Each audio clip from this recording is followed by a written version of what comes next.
അവനത് പറഞ്ഞതും നന്ദൻ എന്തോ പറയാൻ തുടങ്ങി. പക്ഷേ താടു അവളെ തടഞ്ഞു. അവർ വണ്ടിയെടുത്ത് മുന്നോട്ട് പോയി. പോകുന്ന സമയം അവൾ മഹിയെ തുറിച്ചു നോക്കി. അവൾ പോയി കഴിഞ്ഞതും മഹി ഒരു ചെറിയ പുഞ്ചിരിയോടെ അവളെ ഒന്ന് തിരിഞ്ഞു നോക്കി. അവൻ തിരിച്ച് കാറിൽ കയറി. ആ സ്പോർട്സ് കാർ അവിടെ നിന്നും ദൂരേക്ക് പോയി. എടി താടു, നീ എന്തിനാ സോറിയൊക്കെ പറഞ്ഞ്? കുറച്ചു നേരം കൂടി നിന്നിരുന്നേ ക്യാഷ് അടിച്ചു മാറ്റാമായിരുന്നു. ഈ പെണ്ണ് എല്ലാം തുലച്ചു. അവൾ സ്കൂട്ടറിന് പിന്നിലിരുന്ന് താടുവിൻ്റെ തലക്കൊരു തട്ടുകൊടുത്തു. എടി കുരങ്ങി കാന്താരി, അത് മഹേന്ദ്രവർമ്മയാ. നിനക്കറിയില്ല കോവലകം ഗ്രൂപ്പിനെ പറ്റി. ഇന്ത്യയിലെ 10 കോടീശ്വരന്മാരിൽ ഒരാളാണ്. 10 തലയുള്ള രാവണൻ. ഒറ്റ തലയും അതിൽ കളിമണ്ണ് മാത്രമുള്ള നിന്നോട് ഇതൊക്കെ പറഞ്ഞിട്ട് എന്താ കാര്യം? അവൾ ചിരിച്ചുകൊണ്ട് നന്ദുവിനെ കളിയാക്കി. ഓ പിന്നെ പറയുന്ന ആള് വലിയ ജീനിയസ് ആണല്ലോ.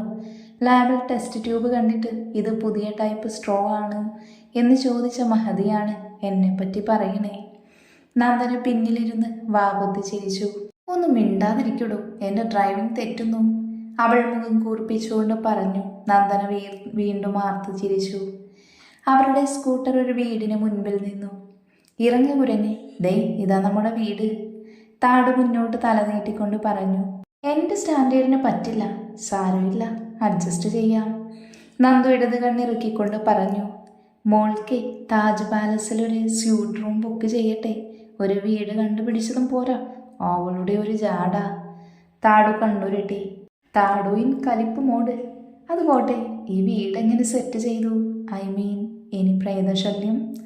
അവൾ വീണ്ടും ചിരിച്ചുകൊണ്ട് ചോദിച്ചു. ഇതുവരെ ഇല്ല, ഇപ്പൊ നീ എത്തിയല്ലോ, ഇനി ചിലപ്പോ. അവൾ പറഞ്ഞത് നന്ദു സ്വയം ഒന്ന് നോക്കി. പ്രേതമായാലും ഞാൻ ഒടുക്കത്തെ ഗ്ലാമറാ, അപ്പൊ ചോര ഇഷ്ടം പോലെ കിട്ടും. Nandu always the best. അവളത് പറഞ്ഞ് കുർത്തിയുടെ കോളർ കൈ കൊണ്ട് തട്ടി. ഞാൻ കാല് പിടിക്കാം, ഈ വീട് തള്ളി താഴെ ഇടരുത് പ്ലീസ്. അവൾ കേണു പറഞ്ഞതും നന്ദു ഗമ കൊണ്ട് തലപൊക്കി. ഞാൻ ശ്രമിക്കാം, എന്നാലും നീ വീടിൻ്റെ മിസ്റ്ററി പറഞ്ഞില്ലല്ലോ. അവൾ താടുവിൻ്റെ കണ്ണുകളിലേക്ക് ചൂഴ്ന്നു നോക്കിക്കൊണ്ട് ചോദിച്ചു. ഇത് ഞാൻ പറഞ്ഞിട്ടില്ലേ എൻ്റെ ഫ്രണ്ട് ലച്ചുവിനെ പറ്റി? ലക്ഷ്മി അവളുടെ കെയർ ഓഫിൽ കിട്ടിയതാ. അവൾ അത് പറഞ്ഞതും നന്ദു തലയിൽ കൈവച്ച് ചിന്ത തുടങ്ങി. ഓ, ബസ്സിലൊരു ചെക്കൻ പ്രപ്പോസ് ചെയ്ത അവസാനം സീനായി. പിന്നെ നീ പോയി എല്ലാം സെറ്റാക്കിയ കുട്ടിയല്ലേ? ഇത് അവളുടെ ഏർപ്പാടാണോ? കൊള്ളാലോ. അവൾ വീടിന് ചുറ്റും നോക്കിക്കൊണ്ട് പറഞ്ഞു. അതെ. പിന്നെ നിന്റെ ഈ മരം കയറി സ്വഭാവം ഒന്ന് കുറയ്ക്ക്. അവളാണ് വീടിന് വൃത്തിയുടെ കാര്യത്തിൽ ഭയങ്കര സ്ട്രിക്റ്റാണ്. So be careful. അവളത് പറഞ്ഞതും നന്ദു അറ്റൻഷനിൽ നിന്നു. ഇത്രയും മതിയോ? അല്ല, ഇനി കുലീനവതിയായാലേ തല തറയിൽ മുട്ടും. ഒന്ന് പോടാപ്പ, പറ്റുമെങ്കിൽ താമസിപ്പിച്ചാൽ മതി. അവളുടെ ജാട കൊണ്ടുവന്ന് അടിച്ച് ഭിത്തിയിൽ കയറ്റും. അവൾ കൈമടക്കിക്കൊണ്ട് പറഞ്ഞു. ഈശ്വര, വേലി കിടന്ന പാമ്പാവോ ഇത്? അല്ല, ഈ ലച്ചു എവിടെ? അവർ രണ്ടുപേരും വാതിൽ തുറന്നു. കുറച്ചു ദൂരെ അടുക്കളയിൽ ഗ്യാസിൽ വെച്ചിരുന്ന വെള്ളം തിളച്ചുകൊണ്ടിരുന്നു. അതിനടുത്ത് ഹാഫ് പാൻസും ബ്ലൂ ബനിയനും ധരിച്ചൊരു പെൺകുട്ടി ഹെഡ്ഫോൺ ചെവിയിൽ വെച്ച് വർത്താനത്തിലായിരുന്നു. അയ്യോ, വെള്ളം തിളച്ചു, ഒരു സെക്കൻഡേ, ഈ ചായപ്പൊടിയാ? കിട്ടി. അവൾ അവിടെ സൈഡിലെ ഡോറ് തുറന്ന് പൊടിയെടുത്ത് തിളക്കുന്ന വെള്ളത്തിലേക്ക് ചേർത്തു. ഡി ലച്ചു. അവൾ ആ വിളി കേട്ടതും ഞെട്ടി തിരിഞ്ഞു നോക്കി. നിങ്ങളെത്തിയോ? ദേ ചായ ഇപ്പോൾ ആവും, പോയി കുളിക്ക്. അവൾ ചിരിച്ചുകൊണ്ട് പറഞ്ഞതും താടു നന്ദുവിനെ കൂട്ടി മുകളിലേക്ക് നടന്നു. അതെ സച്ചുവേട്ട, 2 മിനിറ്റ്. ഒരു പുതിയ കുട്ടി വരുമെന്ന് പറഞ്ഞില്ലേ? അവർ എത്തിയിട്ടുണ്ട്. ഞാൻ ചായ കൊടുക്കട്ടെ? അവൾ ചിരിച്ചുകൊണ്ട് പറഞ്ഞു. ചായയൊക്കെ ശരിക്കുണ്ടാക്കി പഠിക്ക്, ഭാവിയിൽ ആവശ്യം വരും. മറുവശത്ത് നിന്ന് ഒരു മൃദുല ശബ്ദം അവളുടെ കാതുകളിൽ പതിഞ്ഞു. അവൾ ഫോൺ കട്ട് ചെയ്തു. എങ്കിലും ഒരു സ്വപ്നലോകത്തിൽ എന്നതുപോലെ അവൾ ആ ചായ ഉണ്ടാക്കിയത്. അതുകൊണ്ട് ഡൈനിങ് ടേബിളിലേക്ക് ചെന്നതും അവിടെ താടുവാൻ നന്ദു ഇരിപ്പുണ്ടായിരുന്നു. അല്ല, നിങ്ങൾ കുളിച്ചില്ലേ? ഇതെന്താ ഇങ്ങനെ ഇരിക്കുന്നേ? അവൾ രണ്ടുപേരെയും നോക്കി പറഞ്ഞു. ദേ, ഈ സാമദ്രോഹിയോട് ചോദിക്ക്. ഇവൾ ഇന്നലെ വിളിച്ചപ്പോൾ പറഞ്ഞത് ഒരു 3 ദിവസം ബാംഗ്ലൂരിൽ അടിച്ചു പൊളിക്കാൻ വരുക എന്നാ. എന്നിട്ടിപ്പോൾ പറയുക ഇവൾക്കിവിടെ എന്തേലും ജോലി ശരിയാക്കി കൊടുക്കാൻ. അവളത് പറഞ്ഞതും ലച്ചു നന്ദുവിനെ നോക്കി. അപ്പോൾ മുതലെടുക്കുമായിരുന്നല്ലേ സജി? അവൾ പറഞ്ഞതും നന്ദു പതിയെ എഴുന്നേറ്റു. അതെ, എൻ്റെ പേര് നന്ദന. കോട്ടയത്താ വീട്. കുട്ടിയുടെ നാട് എവിടെയാ? ലച്ചു ഒരു നിമിഷം കിളി പോയ പോലെ താടുവിനെ നോക്കി. ഡി നന്ദു, എന്തുവാ ഇത്? താടു നന്ദുവിനെ തട്ടിക്കൊണ്ട് ചോദിച്ചു. അല്ല, വന്നു കയറിയപ്പോൾ തന്നെ എൻ്റെ പ്രാരാബ്ദം പറഞ്ഞില്ലേ, അപ്പോൾ ഒന്ന് പരിചയപ്പെടാൻ. അവൾ ചിരിച്ചുകൊണ്ട് പറഞ്ഞു. ഇവളൊരു തോൽവിയാണല്ലോ. ലച്ചു നന്ദുവിനെ നോക്കി ആത്മകഥ പറഞ്ഞു. താടു, നീ വിഷമിക്കേണ്ട, ഞാൻ സച്ചുവേട്ടനോടൊന്ന് ചോദിച്ചു നോക്കട്ടെ. ഇവിടെ 2-3 ഹോസ്പിറ്റലുകൾ ഉണ്ടല്ലോ, എവിടെയെങ്കിലും ഒരു ട്രെയിനിയായി കയറാൻ പറ്റുമോ എന്ന് നമുക്ക് നോക്കാം.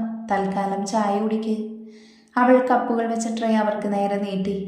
അവർ അത് വാങ്ങി വായിൽ വെച്ചതും 2 പേരും അത് തുപ്പി. എന്തുവാടി ഇത്?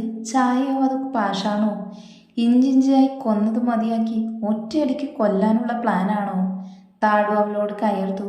അത് പിന്നെ ഞാൻ പഞ്ചസാര എടുത്ത് ചായയിലിട്ട് ഉപ്പെടുത്ത് സാമ്പാർ ഇട്ടതാണല്ലോ. ലച്ചു അന്തം വിട്ട പോലെ പറഞ്ഞു. ബെസ്റ്റ്. അപ്പം സാമ്പാറിലാവും പഞ്ചസാര. നിന്നോടൊരു 100 തവണ ഞാൻ പറഞ്ഞിട്ടുണ്ട് അടുക്കളയിൽ കയറുമ്പോൾ ഫോൺ ഓഫ് ചെയ്യണമെന്ന്. എപ്പോൾ നോക്കിയാലും ഒരു സച്ചുവേട്ടൻ. താടു അവളെ അടിക്കാൻ കൈയോങ്ങിയതും നന്ദു തടഞ്ഞു. അതെ, കാണാൻ കുറച്ച് ഭംഗിയുണ്ട്, സോ കുറച്ചുകൂടി ഒന്ന് വെളുപ്പിക്കാം. അവൾ ലച്ചുവിനെ നോക്കി ചിരിച്ചു. പെട്ടെന്ന് അവളുടെ മുഖത്ത് ആ ചായ വന്നു പതിച്ചു. നന്ദു, താടു ഉച്ചത്തിൽ അലറി. ഓടിക്കു മോളെ, കുളിമുറി വഴി. അത്രയും പറഞ്ഞ് അവർ 2 ഓടി പിന്നാലെ ലച്ചുവും. അവിടെ ഒരു കൂട്ടിയടി തന്നെ നടന്നു. ഒരു ദിവസം കൊണ്ട് നന്ദു ലച്ചുവിൻ്റെയും കുരങ്ങിയായി മാറി. Kovilakam group of companies conference ഹാളിൽ ഇറ്റലിയിൽ നിന്നും സൗത്ത് ആഫ്രിക്കയിൽ നിന്നും എത്തിയവൾ ബിസിനസ് മേൽവട്ടം കൂടിയിരുന്നു. Where is Mahendran? We are waiting here for nearly half an hour. കൂട്ടത്തിൽ നിന്നൊരു ഇറ്റലിക്കാരൻ എഴുന്നേറ്റ് നിന്ന് പറഞ്ഞു. Sir, he will reach in 50 minutes. Let me go and check. അവിടെ ബ്ലാക്ക് കോട്ട് സ്യൂട്ട് ധരിച്ച സെക്യൂരിറ്റി ചീഫ് ഗൗരവത്തോടെ പറഞ്ഞു. എന്നിട്ട് ഹാളിന് പുറത്തേക്ക് നടന്നു. ഗൗരവ്, മഹിത് വരെ എത്തിയില്ലേ? ഹാളിന് വെളിയിൽ ഫോർമൽ ഡ്രസ്സിൽ നിന്നിരുന്ന വിക്കി ചോദിച്ചു. ഇപ്പം എത്തും ബോസ്. മോർണിംഗ് അച്ഛൻ്റെയും അമ്മയുടെയും സമാധിയിൽ പോയി തൊഴുതിട്ടല്ലേ വരൂ. ആ സെൻറ്റിമെൻറ്റ്സ് ഒക്കെ പറഞ്ഞ് അകത്തിരിക്കുന്നവർക്ക് മനസ്സിലാവൂ. ഗൗരവ് ടെൻഷൻ അടിച്ചുകൊണ്ട് പറഞ്ഞു. മഹി വന്നാൽ പിന്നെ ഒരുത്തനും വാതുറക്കില്ല, എല്ലാം അറ്റൻഷനാണ്. വിക്കി അത് പറഞ്ഞതും ഗൗരവ് ഒന്ന് ചിരിച്ചു. പെട്ടെന്നൊരു ചോപ്പറിൻ്റെ ശബ്ദം കേട്ടു. ബോസ് വന്നെന്ന് തോന്നുന്നു. ഹെലിപാഡിലേക്ക് ഒരു വൈറ്റ് ചോപ്പർ ലാൻഡ് ചെയ്തു. ആ ചോപ്പറിന് ചുറ്റും ബ്ലാക്ക് ഡ്രസ്സ് ധരിച്ച സെക്യൂരിറ്റീസ് നിന്നു. ഗൗരവും വിക്കിയും ആ സെക്യൂരിറ്റികളെ കടന്ന് മുന്നോട്ട് നടന്നു. ചോപ്പറിൻ്റെ ഡോറ് തുറന്ന് ബ്ലൂ സൂട്ട് ധരിച്ച് മഹി പുറത്തേക്കിറങ്ങി. ഇടത് കൈയിലെ ഗോൾഡൻ റോളക്സ് വാച്ച് സൂര്യൻ്റെ പ്രകാശത്തിൽ മിന്നി. Gaurav, is everything set? അവൻ ഗൗരവിനെ നോക്കി ചോദിച്ചു. യെസ് സർ, അവരെല്ലാവരും എത്തിയിട്ടുണ്ട്. അവൻ മറുപടി പറഞ്ഞു. വിക്കി, നീ വരുന്നില്ലേ മീറ്റിങ്ങിന്? മഹി അവൻ്റെ മുഖത്തേക്ക് നോക്കി. ഇല്ല മഹി, നീ പോയി സംസാരിക്ക്, ഞാൻ പുറത്തുണ്ടാവും. അവനത് പറഞ്ഞപ്പോൾ മഹി ചെറുതായൊന്ന് അവനെ ഒന്ന് നോക്കി. അവനെന്തോ ആലോചിക്കുന്ന പോലെ ഒന്ന് ചിരിച്ചു. മഹി ആ സെക്യൂരിറ്റിയെ അകമ്പടിയോടെ തന്നെ അകത്തേക്ക് നടന്നു. അവൻ കുടിച്ചിട്ടുണ്ടല്ലേ? ഗൗരവിനെ മഹി സൂക്ഷിച്ചു നോക്കി. അത് സർ. പറഞ്ഞു തീരുന്നതിന് മുൻപ് മഹി ഡോറ് തുറന്ന് മീറ്റിംഗ് ഹാളിലേക്ക് കയറി. Good morning gentleman, sorry for the delay. Mahi എല്ലാവരെയും അഭിസംബോധന ചെയ്ത് പ്രൊജക്ടർ ഓണാക്കി. ഏകദേശം 1 ലക്ഷം കോടി മുതൽ മുടക്ക് വരുന്ന ഡയമണ്ട് ഹൈവേ പ്രൊജക്റ്റ്, അതിനെപ്പറ്റിയുള്ള ഡിസ്കഷൻ ആയിരുന്നു അവിടെ. ഡെഡ് ലൈനിൽ പ്രൊജക്റ്റ് തീർത്താൽ അത് കമ്പനിയുടെ ക്രെഡിബിലിറ്റിയെ കൂട്ടും. അവൻ അവർക്ക് എല്ലാ വിവരങ്ങളും പറഞ്ഞു കൊടുത്തു. അങ്ങനെ മീറ്റിംഗ് കഴിഞ്ഞ് അവരെല്ലാം പിരിഞ്ഞുപോയി. മഹി ചെയറിലേക്കിരുന്നതും അവൻ്റെ ഫോണിലൊരു കോള് വന്നു. ഹായ്, എവിടെയാ നീ? എന്താ ഇപ്പോൾ ഒന്ന് വിളിക്കാൻ തോന്നാൻ? മഹി ആ ഫോണിൽ ആരോടോ കുറച്ചു നേരം സംസാരിച്ചു. ഓക്കെ, നീ പറഞ്ഞതൊക്കെ മനസ്സിലായി, എന്തായാലും ഉടനെ കാണാം. അത്രയും പറഞ്ഞുകൊണ്ട് അവൻ ഫോൺ കട്ട് ചെയ്ത് പുറത്തേക്ക് നടന്നു. Gaurav, I have an importance meeting, get ready. പിന്നെ വിക്കി, നീ നേരെ വീട്ടിലേക്ക് പോകണം. ഇന്ന് ക്ലബിൽ പോകണ്ട. അവൻ വിക്കിയോട് പറഞ്ഞതും അവൻ ഓക്കെ എന്ന് തലയാട്ടി. മഹി ഓഫീസിന് പുറത്തെത്തിയതും അവന് പോകാനായി വൈറ്റ് റോൾ റോയ്സ് കോസ്റ്റ് റെഡിയാക്കി നിർത്തിയിരുന്നു. മഹി ചെന്നതും ഗൗരവ് ബാക്ക് ഡോറ് തുറന്നു കൊടുത്തു. മഹി അതിലേക്ക് കയറി. ആ കാർ അവിടെ നിന്ന് പോയി. പിന്നാലെ 2 ബ്ലാക്ക് ഫോർച്യൂണർ കാറുകളും. താജ് ഹോട്ടൽ. ആ ഹോട്ടലിന് മുന്നിൽ ഒരു ക്യാബ് വന്നു നിന്നു. അതിൽ നിന്ന് ലച്ചുവും താടുവും നന്ദുവും ഇറങ്ങി. എടി ലച്ചു, എന്താ ഇവിടെ? താടു സംശയത്തോടെ ചോദിച്ചു. സച്ചുവേട്ടൻ വിളിച്ചു, ഇവളുടെ കാര്യം ഞാൻ പറഞ്ഞിരുന്നു, അതാ. അവൾ പറഞ്ഞതും താടു നന്ദുവിനെ നോക്കി. നന്ദു അർത്ഥം സമ്മതം മൂളി. അവർ അകത്തേക്ക് കയറി. അവർ അകത്തെത്തിയതും ദൂരെ നിന്നാരോ അവരുടെ അടുത്തേക്ക് വന്നു. വെട്ടിയൊതുക്കിയ മുടി, ഭംഗിയിൽ ഷേപ്പ് ചെയ്ത മീശ, blue shirt and black pants, shirt insert ചെയ്തിരുന്നു. ദേ സച്ചുവേട്ടൻ വന്നു, ലച്ചു അയാളെ ചൂണ്ടിക്കൊണ്ട് പറഞ്ഞു. നന്ദു ആകാംക്ഷയോടെ നോക്കി. ഹോ, കിടു ചെക്കൻ, എന്നാണാവോ ഇതുപോലെ ഒരെണ്ണം എൻ്റെ ലൈഫിൽ? ആ, എല്ലാം ഒരു യോഗം, അവൾ ആത്മകഥം പറഞ്ഞു. താടു, ഇതാണല്ലേ friend? Hi, I am Sachu. അവൻ നന്ദുവിന് നേരെ കൈകൾ നീട്ടി. അവർ ഹസ്തദാനം ചെയ്തു. അല്ല സച്ചു, ജോബിൻ്റെ കാര്യം? താടു ഇടയിൽ കയറി. ആ പറയാം, നമുക്ക് അങ്ങോട്ടിരിക്കാം. അവൻ കൈകൾ അവളെ സ്പെഷ്യലി റിസർവ്ഡ് റൂമിലേക്ക് നീട്ടി. അവർ അങ്ങോട്ടേക്ക് നടന്നു. ലച്ചു നടക്കുന്നതിനിടയിൽ സച്ചുവിൻ്റെ കയ്യിൽ തൻ്റെ കൈകൾ മുറുക്കി. അവർ റൂമിൽ കയറിയിരുന്നു. എൻ്റെ ഒരു ഫ്രണ്ടുണ്ട്, നല്ല റിച്ചാണ്. പുള്ളിയുടെ ഹോസ്പിറ്റലിൽ ജോലി ശരിയാക്കാമെന്ന് പറഞ്ഞിട്ടുണ്ട്. പിന്നെ ഇവർ വർക്ക് ചെയ്യുന്നിടത്ത് ചില ഇഷ്യൂസ് ഉണ്ടല്ലോ, അതാണ് ഞാൻ അവനോട് പറഞ്ഞത്. അയാൾ വളരെ ഗൗരവത്തോടെ പറഞ്ഞു. അതാരാ, ഞാൻ അറിയാത്തൊരു സുഹൃത്ത്? ലച്ചു സംശയത്തോടെ ചോദിച്ചു. അത് സസ്പെൻസ്. പെട്ടെന്ന് ആ റൂമിലേക്ക് കടന്നു വന്നു. സാർ എത്തിയിട്ടുണ്ട്, മുകളിലെ സ്യൂട്ട് റൂമിലുണ്ട്, ചെല്ലാൻ പറഞ്ഞു. അയാൾ പറഞ്ഞതും അവർ എഴുന്നേറ്റു. അവർ ലിഫ്റ്റ് വഴി ടോപ്പ് ഫ്ലോറിലേക്ക് എത്തി. സ്യൂട്ട് റൂമിലേക്ക് അവർ കയറി. ഒരു ചെറിയ കൊട്ടാര തുല്യമായിരുന്നു ആ റൂം. ഇതവൻ്റെ ഫ്രണ്ടിൻ്റെ ഹോട്ടലാണ്, പ്രൈവറ്റ് മീറ്റിംഗ്സ് എല്ലാം ഇവിടെയാ. അവൻ അത്രയും പറഞ്ഞ് വീണ്ടും നടന്നു. കുറച്ച് ദൂരം എത്തിയപ്പോൾ സെക്യൂരിറ്റി അവരെല്ലാം ചെക്ക് ചെയ്തു. മുന്നിലെ വലിയ ഡോറ് തുറന്നു. അവിടെ കസേരയിലിരിക്കുന്ന ആളെ ആദ്യം കണ്ടത് സച്ചുവായിരുന്നു. ഹായ്, അവനത് പറഞ്ഞതും മറ്റുള്ളവർ അങ്ങോട്ട് നോക്കി. താടു ആ രൂപം കണ്ട് ഞെട്ടി. നന്ദനയുടെ മുഖമൊന്ന് കറുത്തു. മഹേന്ദ്രൻ?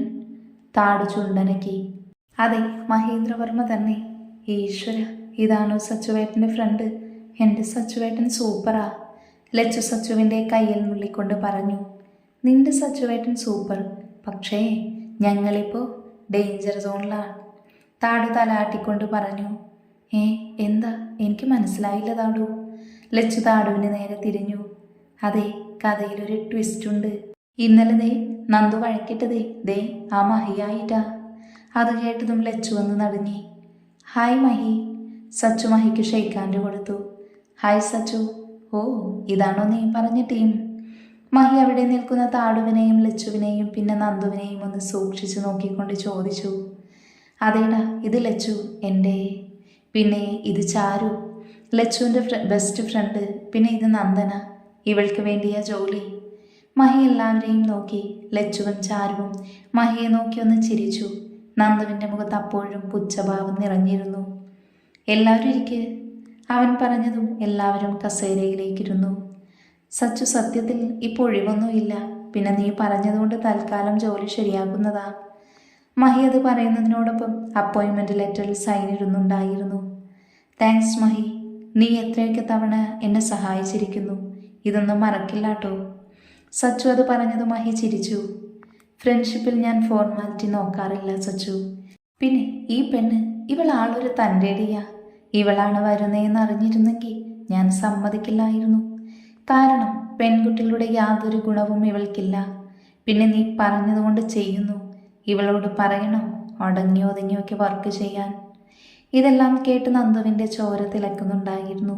അവളുടെ കൈകളിൽ ചാരു മുറുക്കെ പിടിച്ചു. എന്താടാ മഹി, എന്താ ഉണ്ടായേ? അവൻ മഹിയെയും അവരെയും മാറി മാറി നോക്കിക്കൊണ്ട് ചോദിച്ചു.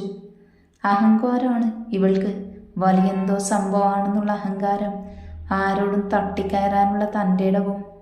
അവനത് പറഞ്ഞതും ചാരുവിൻ്റെ കൈ തട്ടി മാറ്റി നന്ദു എണീറ്റു. ഹലോ. അവൾ മഹിയെ നോക്കി വിരൽ ഞൊടിച്ചു. അവൻ പെട്ടെന്ന് പെൻ താഴെ വെച്ചു. തൻ്റെ ഔദാര്യം ഇരുന്നു വാങ്ങാൻ വന്നതൊന്നുമല്ല. ഞാൻ പഠിച്ചതിൻ്റെ സർട്ടിഫിക്കറ്റിൻ്റെ കയ്യിലുണ്ട്, അത് നോക്കി യോഗ്യതയുണ്ടെങ്കിൽ എടുത്താൽ മതി. അവൾ പറയുന്നത് കേട്ട് സച്ചുവും ചാരുവും ലച്ചുവും എഴുന്നേറ്റു.